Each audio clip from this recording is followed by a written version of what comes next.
Samtang sa atong balitang patigayon, nagpatuman karon ang mga fuel retailers og laing round sa mixed movement sa presyo sa gasolina, diesel o kerosene. Din misaka ang presyo sa gasolina samtang miubusab ang presyo sa diesel o kerosene.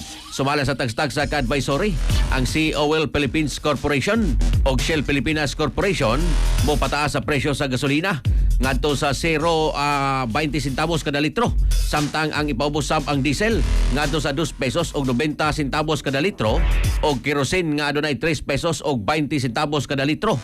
Ang clean fuel og petrogas moaplikar sa parehas nga adjustment sa gawas sa kerosene tungod kay wa kini nila gidistribute. Ang mga bag-ong presyo nagsugod kaganihang alas 6 sa buntag, Disyembre 2, gawas sa clean fuel nga mag-implement unyang alas 8:01 sa buntag.